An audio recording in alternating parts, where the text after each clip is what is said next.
Pyros, welcome to BoomCast. In this episode, we went to Arizona for the Western Pyrotechnic Association's premier winter event. We are out at Lake Havasu City at Western WinterBlast.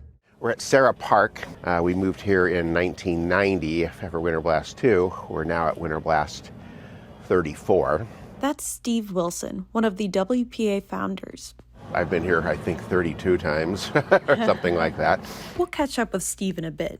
But like he said, this was the 34th annual WinterBlast, and the desert was as beautiful as ever. It was my 5th year attending. I got to catch up with a lot of my good friends within the WPA, get my hands dirty, and Peter and I snagged a couple one-on-one chats with some pyro legends. We're speaking with Jim Widmann, the man, the myth, the legend, and we've got a wasp machine going behind you, pasting. What are we pasting here today? It's a 12-inch triple-pedaled shell made by a couple of volunteers who did a great job. Yeah, taught by the best teacher ever. Thank you, Jim. Well, you did a beautiful job. That's right. I, along with my friend Clara, got to build a 12-inch shell with Jim Widmann. For those of you unaware, one of Jim's big accomplishments is inventing the Wasp. That's the big noisy machine that you hear in the background. Correct me if I'm wrong, it stands for Whitman Automated Shell Paster? Yes, exactly. For shell builders, the Wasp is a huge time and labor saver. It uses step motors, computer-controlled motors that typically it takes 200 commands to do one revolution. So you can very accurately control how they turn, and it spreads the paper evenly around the shell. I can't imagine how many hours it would normally take without a Wasp machine. Well, this is going to take about 12 minutes to do, and before I started using this machine, it takes 3 hours, and it's very laborious. The Wasp is not his only creation. Thanks to his expert shell building skills, Jim is part of a small team of experts who currently hold the Guinness World Record for the largest aerial firework shell. The shell was fired in Steamboat Springs, Colorado, and we started this process about 8 years ago.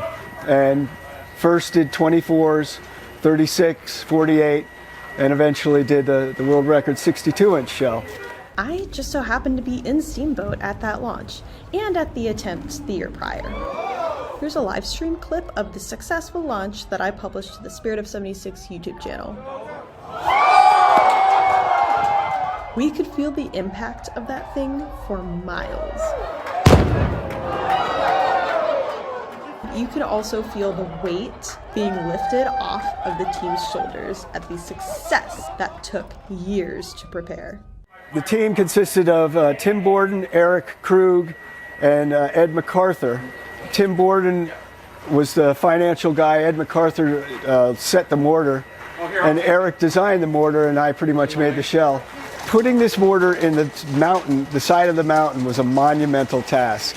It weighed 13,000 pounds, was 27 feet long, and 62 inches inside diameter. A 62-inch firework shell. I mean, it's hard enough to get a 16 or a 24-inch out of the ground. The final weight of that shell came to 2,797 pounds. Ed was responsible for pulling that up the mountain and really boring into the rock of the mountain. And that tube's still out there, right? Yes. What are you doing with that tube, Jim? What are your plans? Well, unfortunately, that's somebody else's concern. Fair enough. That's Eric Krug's concern. Right. Well, I think what they talked about doing was to make some sort of a exhibit so people could climb up the mountain and see where this shell was launched from. That would be cool. Regarding the manufacture of the shell, I had a lot to do with making it, but it definitely was a team effort. Eric was involved quite a bit. Barry Kuhlman and some of the people from Rossi came up for a weekend and helped make it. So we had a lot of people pitching in to get that done. Here, Peter asks Jim about the assembly of the shell. Explain on how that was done. It's not the traditional format of Hemis, right? You had to go through the side of the shell, drill a hole, and basically crawl inside, right? You know, the construction was just a bigger version of what is traditionally done with even a 3 or 4 inch shell. We made some modifications just because of the sheer size and weight of it, just moving it was a challenge. Some of the stats are also interesting. The wall thickness was about 7 inches thick. Wow. It took, I think, 9 days of watching the thing go around and around on a bigger machine than that. The stars inside were bound with the phenolic resin hexamine binding system, which is sort of like an epoxy, so they don't dry out, they cure. We heated them to a little over 200 degrees, and it cross-links, and so they were super strong. My concern was you send this thing up in the air, and it pulverizes the contents within. And there's no way to test that. So a lot of these things, you sort of made your best bet and hoped it worked out. Wow. I didn't realize there was that much like bed hedging in there, right? You're thinking about all kinds of dynamics.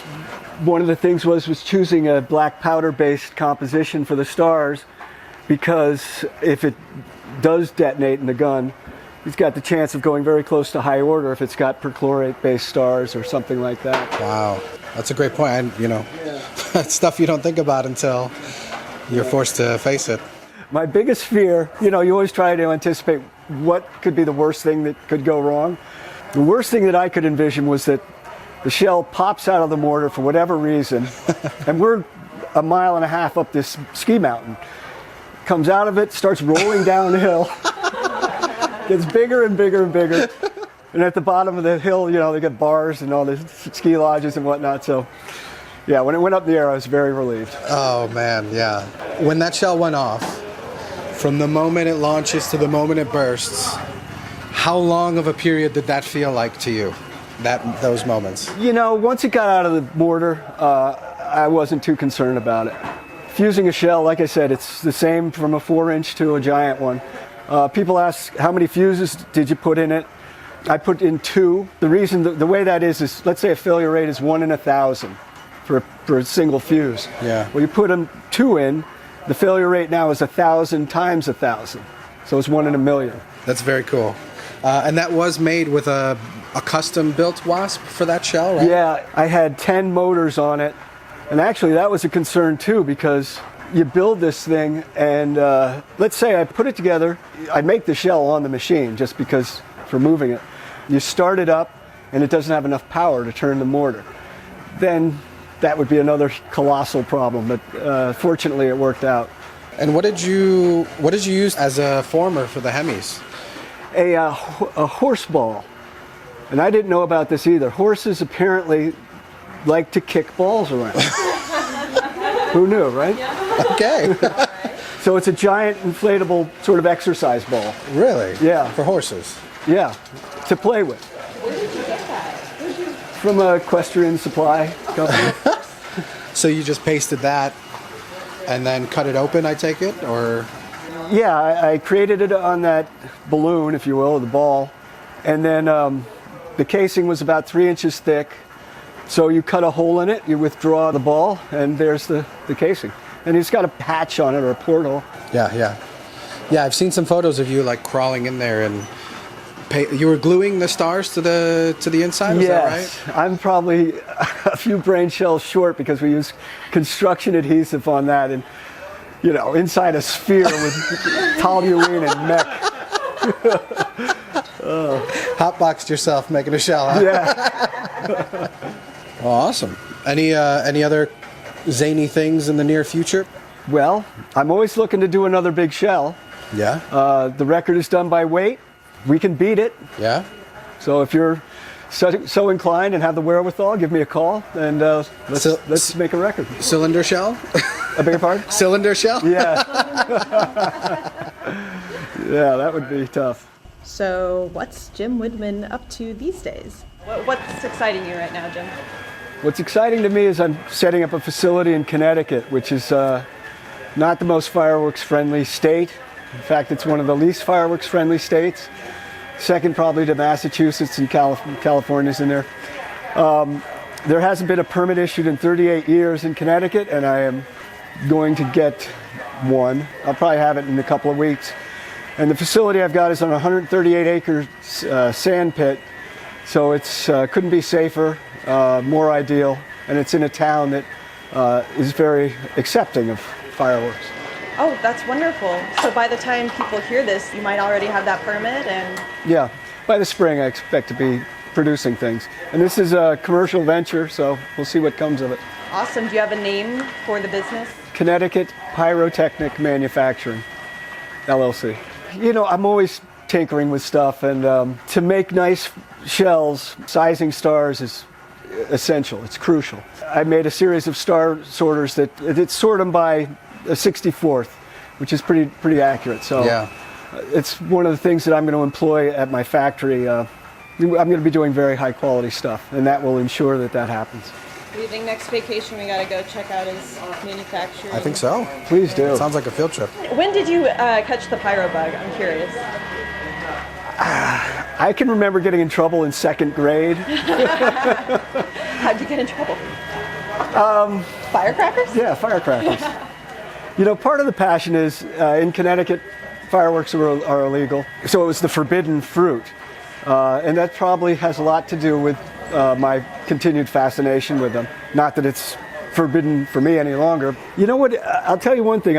My favorite day was the 5th of July because I'd go to where the big kids had been shooting fireworks and collect the duds and cobble something out of them. And in a lot of ways, I'm doing the exact same thing here 58 years later. Where can people find the loss? My website's ctpyro.com. I've sold over 728 countries, I think it was. One of the interesting stories, I sold them to a very well-known Japanese company. I eventually asked them what they use it for because the Japanese are very finicky about the finish of their shells. As much as I liked what my machine does, it doesn't do it to Japanese standards aesthetically. However, what this gentleman used the machine for was to make insert shells in his 36-inch shells that wouldn't be seen. So I thought that was kind of neat. Yeah, exactly. WASP inventor and world record holder Jim Widmann was not the only pyro legend we had the opportunity to speak with at WinterBlast. So Ken, funny story, one of the first memories I have of meeting you Really? is you blowing up my cup of beer with Devin Dickinson at PGI. Oh yeah, At an afterglow. I'm famous for that. The man Peter is speaking with is none other than Ken Nixon. He's one of the original innovators who created one of, if not the first, digital firing system. These guys had perfect timing. Devin sets it up and then you just dropped it right in. That's right. Well, with the earlier water crackers, they floated, so you had to get the timing just perfect. You killed it. I wasn't even momentarily upset because the timing of it was so good. It was like a beautiful moment. I wish I had it on camera. Like most pyros, Ken likes to have some fun at these events, but his accomplishments are no joke. His system, PyroDigital, was instrumental in making it possible to choreograph and shoot what we consider modern pyro musicals. So Ken's mechanical background started as a kid, along with his fascination with locks. How did you go from a career in fireworks stuff to locksmithing? I remember being a little boy, maybe 5 years old, and I have a little padlock in my pocket. And I always like the little mechanisms inside and stuff. Just something you always liked to tinker with, huh? That's right. So when you were a kid, you were walking around with locks all the time. Were you into fireworks as a kid too? Well, sure. Did you ever think you'd work in the fireworks world, or did you want to do something else? What did you... No, I don't know. I always had the mechanical stuff. I'm a degreed mechanical engineer. I grew up in Nebraska. We moved to California when I was a teenager, so that became a fireworks drought. Right. Yeah. Because there's the unsafe and no fun brand in California. Yeah. Ken talked about getting involved in fireworks through display companies in California in the 70s. Well, originally it was with Dewey Holton at Thunderbolt Fireworks out of San Francisco. He invited me to the Santa Clara Fair, It's my first foray with the commercial fireworks, shooting a show for the fair. And that's where I met Bill Page and Dan Hyman. And Bill Page, too, huh? They had that facility, and we're making fireworks legally and all that, and display company. And so how are we going to shoot fireworks to music, Yeah. Get out there with a fusee and a flare, you can't even make the finale in at the same time the music does. Right. Impossible. So. Peter asks him if there was any other e-firing at all during that time. There was Mickey's Match down in Disney. Okay. Mickey's Match? Yeah. It was called? It was called that. It was Mickey Aronson, developed this little box. He had an EEPROM. That was the electronic part that they would program a show in it, and plug in that EEPROM, and Oh, wow. it would just fire a sequence to this next shot. So I gave him credit as the first electrical firing system, because that was a digital device. Absolutely. Ken's being pretty modest here.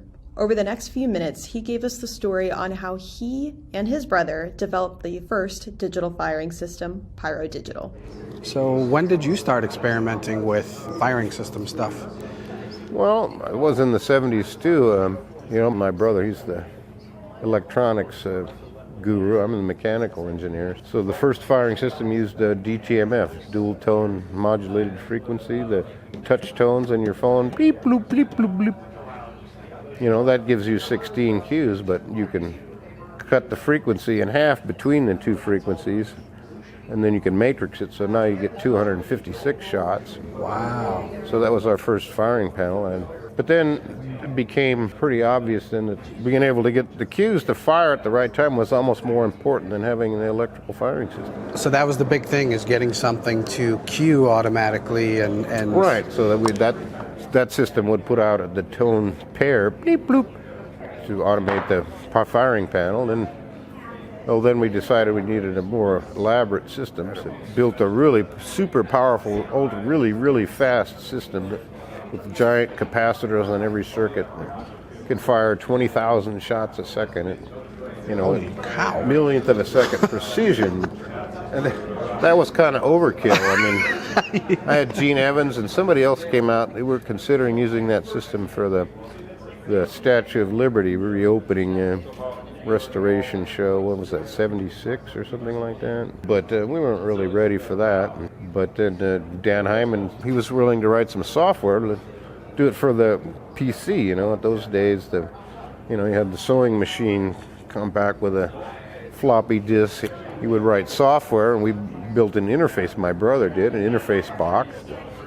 We developed the FM3 firing module. Wow. Later on, in the early 90s, I wanted the field controller. I wanted it all contained in one box with its own batteries, because you had to have all these cables and stuff. So you had to have a PC on site That's in order right. to shoot before? So Wow. you needed a 110-volt generator. Yeah. And you got to rely on a PC. You got to rely on Bill Gates that he doesn't decide to go away with. That was MS-DOS in those days. Yeah. Something would crash, and you had all these cables and everything else, and if you forgot this cable and that cable. And PCs aren't really built to be in the field. Right. Put it all in one box with the batteries and everything, and I developed that whole thing, what I wanted it, and the packaging and everything, and then my brother built the circuit boards to do what I wanted and put it inside. Wow. And that was the field control. That's still in service today, The PyroDigital firing system was a monumental development in the fireworks world. It made it possible to shoot elaborate pyro musicals like those seen today. Yeah, it's an amazing piece of equipment. It's incredible that it's been in use this long and it's so robust. That's right. That's a blessings from God, really, that an 8-bit machine. But that's all you needed for that job. Yeah. Was longevity part of the design process when you first put it together? Oh, it's a quality, Just He making was it... using, glass epoxy PC boards and mil-spec components, and that's why it still lasts today. It's not cheap crap. That was always the target. That was the most expensive system. Nobody's going to try to build one more expensive. Except Galaxis. They'll try. Right. So what were some of the early shows that you guys shot with PyroDigital back in the day? Well, the first really big thing was, the World's Fair in Vancouver in 86. 86. That I wrote a spec and proposed it to Austin Fireworks, Paul Austin. And he passed it on to his associate, Jack Harvey in Omaha, that was a rich hobbyist, shall I say. He loved fireworks. He looked and said, go for it. So they bought the first system, and it fired the second half of the World's Fair there in And that was in Vancouver, right? At that time, were you able to just buy the system as a standalone unit, or did you have to come out and operate it and teach people how to use it? I and all taught that? them how to run it. Yeah. They had a PC in the barge, and they ran it every night. I went out for the closing show, and I was looking at it, well, wait a minute, they had orders in there, how to order pizzas and stuff, and then I thought, you shouldn't really have that in the firing software.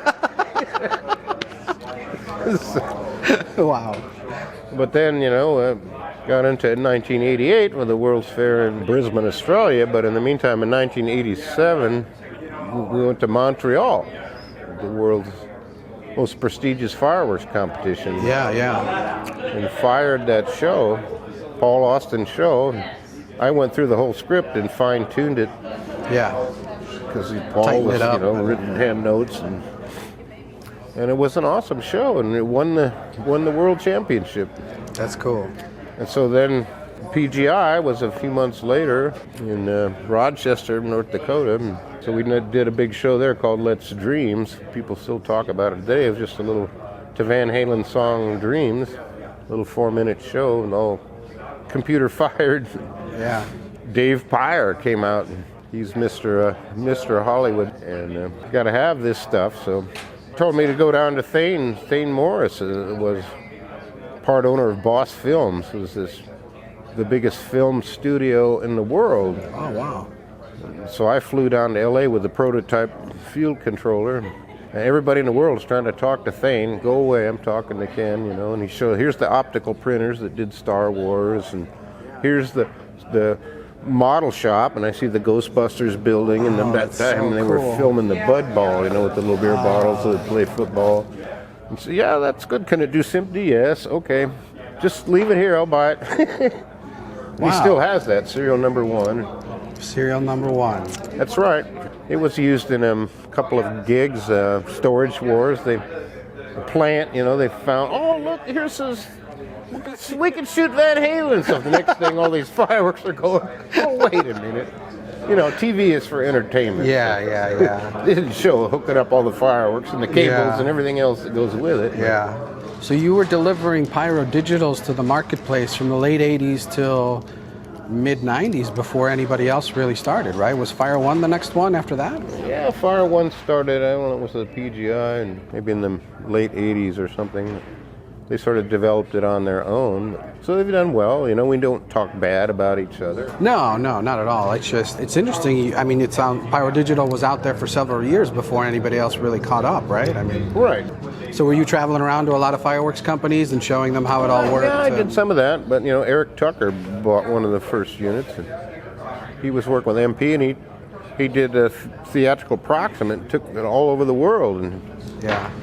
Showed it off all over the world. So Eric Tucker was your ambassador. That's right.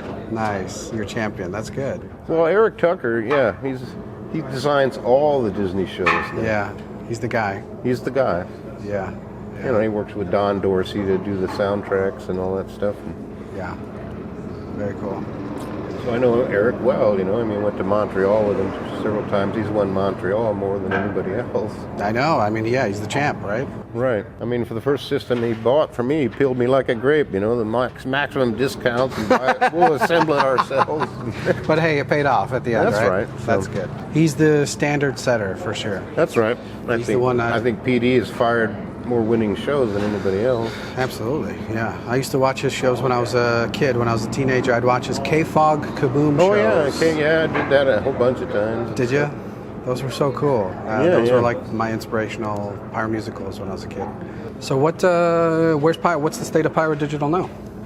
Well, I was getting older and, wanted to get out of that, Yeah. There aren't many people that get out of the fireworks business with all their fingers are alive. That's true. Actually, Joachim Berner that owns IP Innovative Pyrotechnic over in Germany, long-time friend, long-time customer. His son Marcel he sent me a new firing module, said, this is great. And I checked it all out. Well, this really is great. So this is the new firing module. It has a lot of advantages. Done a super job. And we'll make it for you. You sell it. And I said, well, why don't You buy the company and you sell it. Package deal. That's what happened. So, There you go. When did that happen? that was like, I think we finalized at the end of 2017. Okay, so relatively recent. I mean, It's Right. only a few years ago. So they've carried the legacy of new equipment, better stuff. And now that Ken's retired, he can actually hang out and enjoy himself at fireworks events just like WinterBlast. Let's hop back to our conversation with Steve Wilson, who is the current chairperson of seminars for the WPA. So, you have been with the WPA for quite a while, Steve, right? Maybe one of the founding members, maybe the founding member? Yeah, I actually sort of came up with this idea in 88. We have a lot of great pyros that live out in the western United States, and we were all going to the PGI conventions, which tended to be in the eastern U.S. And we thought, well, gosh, wish we could do that further west, closer to home. And I came back from the convention and thought, well, who could I talk to kind of throw this idea at them? And I wrote a bunch of letters and to some prominent pyros and got some feedback, and they said, yeah, let's try it, So the club was first incorporated in 1990. I think, 89 or 90, something like that. And the club has grown considerably. There was a time when I actually knew every member and everybody by name. And this is a hugely volunteer-run organization and event, right? How many volunteers do you think we have? Gosh, there's quite a few. I'm guessing it is somewhere between 50 and 100 on our staff. And then how many people come out here just for WinterBlast, pyros every year and maybe this year? In terms of the membership participation and so on, I think the average is something like 600. In any other industry, and there's people that are particularly good at stuff, and we've had the best of the best here from time to time. We also tend to attract some of them. And one of the nice things about the WPA is we don't have as many political problems. It's more of a kickback, enjoy yourself, but show your stuff kind of an event. Yeah, it is very laid back among the members. It seems like everyone's just here to see their friends and have, see some really good pyro and make some really good pyro and learn. Yeah, I always look forward to this because, for instance, in being in charge of seminars, I get to talk to some of the best pyros in the world. We do a lot of seminars. There's a lot of great information being exchanged during that time period. But there's social events we have here, our afterglow parties and things that have in the parking lot, and people get a little looser, and the secrets start coming out. And when that happens, the art develops and grows. Yeah, and the fun stories, the pyro failures, and the learning moments, and yeah, we've had a number of failures here. I was talking to Jim Widmann last night, who has the world's record for the largest shell ever shot, and he had a catastrophic failure here about 20 years ago. But he was telling us last night that that led to him improving a whole bunch of stuff, and you pick it up and go. Funny enough, I had just asked Jim about that particular mishap. I forget who said it, but you learn more from mistakes than you do from successes. And I've certainly had my share of failures. We're at the Western WinterBlast here, and one of the first ones I came to was probably 25 years ago. I shot my first 24-inch shell, and it didn't get out of the gun. It just blew up and created a hole about the size of a VW bus, and I was devastated. But it was probably one of the best things that happened to me because nobody got hurt. That's what matters most. And it's only fireworks. You got to keep that in the back of your mind. It's only fireworks. It's devastating, sure, but it's not for the long run. And you move forward, and subsequent to that, I've made, I think, over 80 of them. So I'm feeling a little better about it. But I will say that isn't the only 24 I've blown up, so these things happen. How did you get involved coming out here? Well, I just heard about it. So. You just heard about it and you showed up? Yes. And you've been coming for how many years now? I don't really know for sure. Probably 25, 30. I think when I did that 24, it was about my third or fourth year here. So now I don't come every year, but it's been about 30 years. Why do you come to WinterBlast? See friends. Having done all this for so many years, it's not so much about the fireworks. Of course, that's a wonderful side to it, but it's friends. Seeing your wonderful friends once or twice or 3 times a year, and that's what I think a lot of us really look forward to. I can definitely relate. The people here are awesome, and it's such a treat to be able to come out here and see everyone again. And I can't wait to see the shell you made. I can't wait to see it either. I bet I know that Clara's half is going to be gorgeous. My half might go off. We'll see. I'm really excited for it, and it was such a treat to get a private lesson from you, Jim. So thank you so much. Okay, you're probably wondering how that opportunity landed in my lap. So Peter and I roll into WinterBlast on Friday evening. We get there, I catch up with a bunch of WPA members and organizers. A few of them were helping organize one of the shows for Saturday night by a new pyro group called the Cherry Bombs. Take a bow, ladies, the Cherry Bombs! So the Cherry Bombs are an all-female-led pyro group led by Amber Mayfield. Come Friday night when we arrived, tensions were pretty high because they had a lot to do on Saturday before the show. So they were talking, and one of them says, "Oh, we need another 12-inch fireworks shell for the show tomorrow, and we need it to be built by women." So I'm standing there, my friend Clara is next to me, and they turned to us and they were like, "Do you want to build that 12-inch shell, that last one that we need in the show?" And we were like, "Absolutely, yes." Now, Clara and I are fairly new to manufacturing, so of course we needed some assistance. They were like, "Jim can show you guys how to do that." So we got a private lesson Saturday morning with Jim Widmann. He showed us each how to build a half of that triple petal shell. So we combined them, we rolled them together using that wasp machine, and it only had a few hours to dry before it was being dropped into a tube and set to launch that evening. And it went off. It went off and it looked great.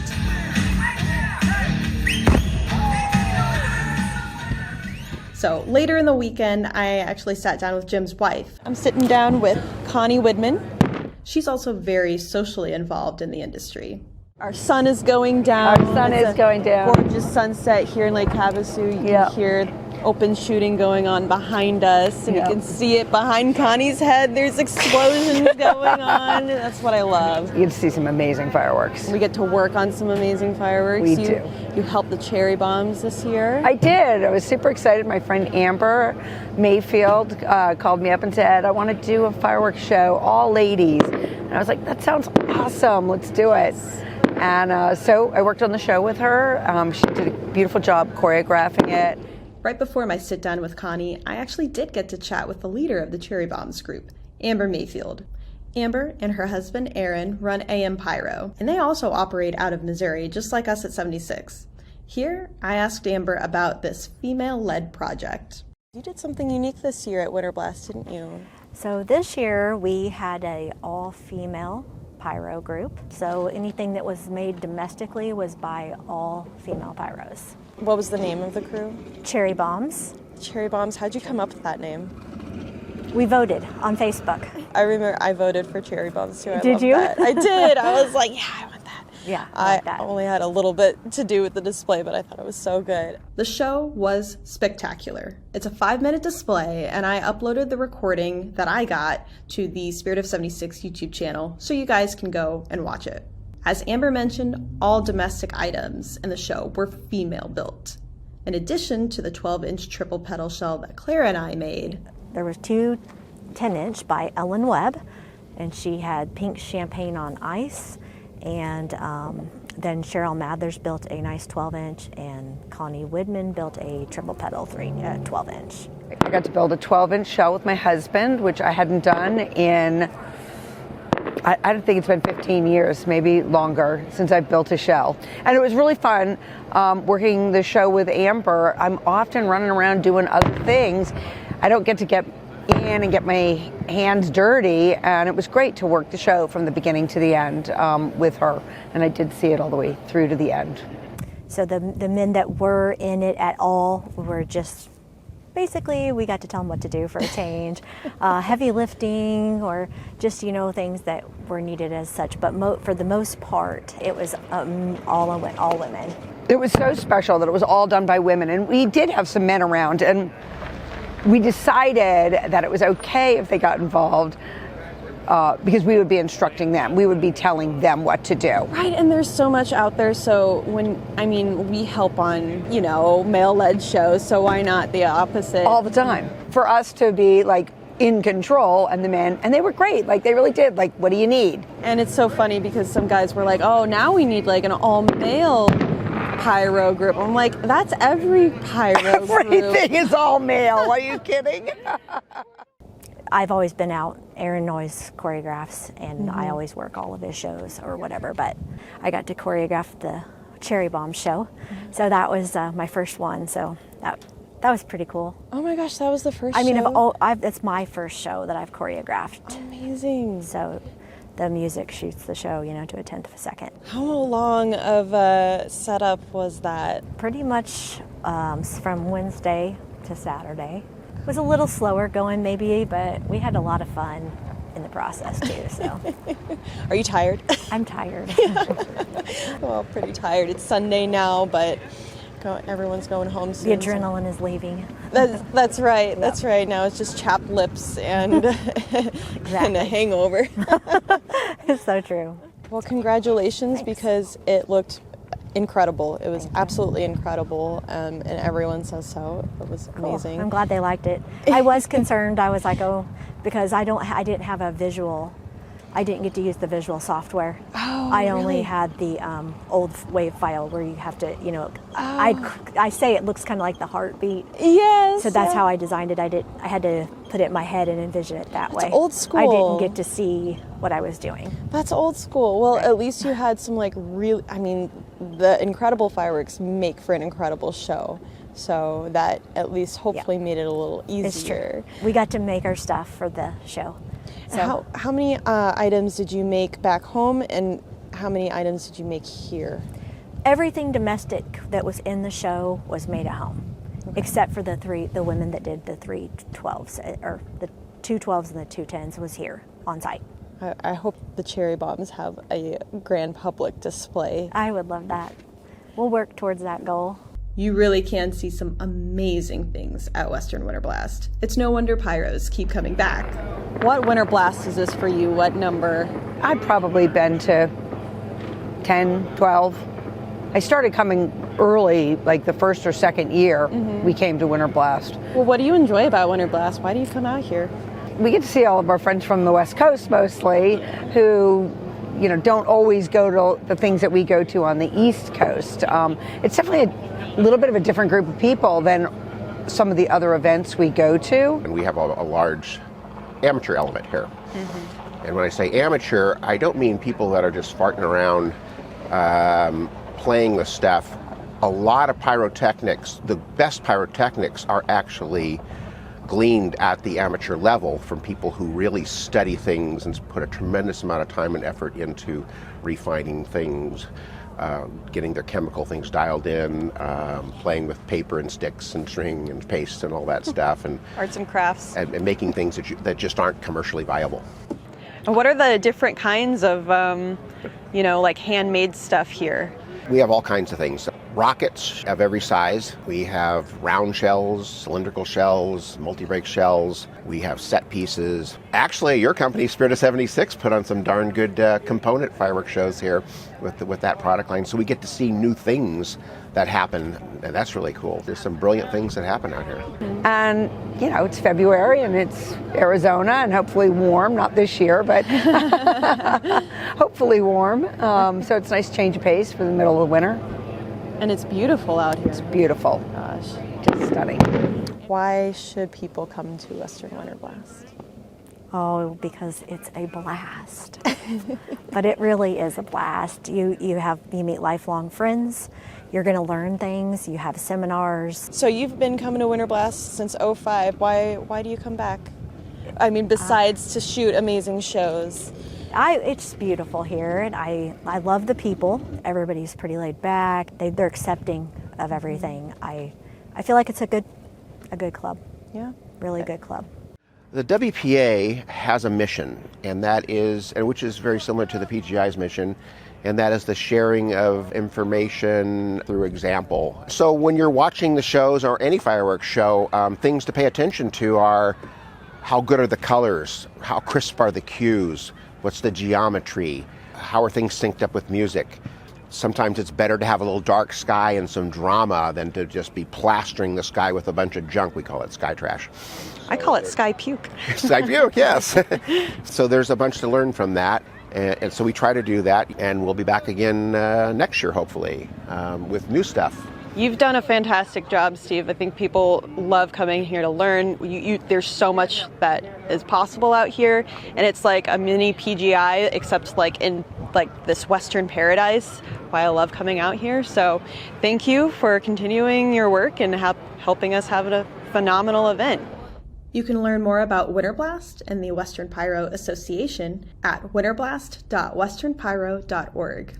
It really is a fantastic event for anyone who loves fireworks and can appreciate a gorgeous desert horizon. I highly recommend checking it out and going, and I hope to see you there next year. Well, that's all I have for this episode. Thank you so much for listening. If you enjoyed, please share BoomCast with your friends, your family, your pets, your houseplants, really anyone you can think that might enjoy a listen. And look forward to our next episode coming out in a couple weeks. But until then, please don't forget to mark your calendars. Our big spring demo is coming April 22nd in Columbia, Missouri. I hope to see all of you out there. 76fireworks.com/demo for all the details. We're going to have a full-length demo followed by an amazing pyro musical competition between local fireworks groups. You do not want to miss it. Again, that's 76fireworks.com/demo for details and to register for free. We just want a head count. So please, I hope to see you out there, and thank you again for listening. Until next time, Pyros.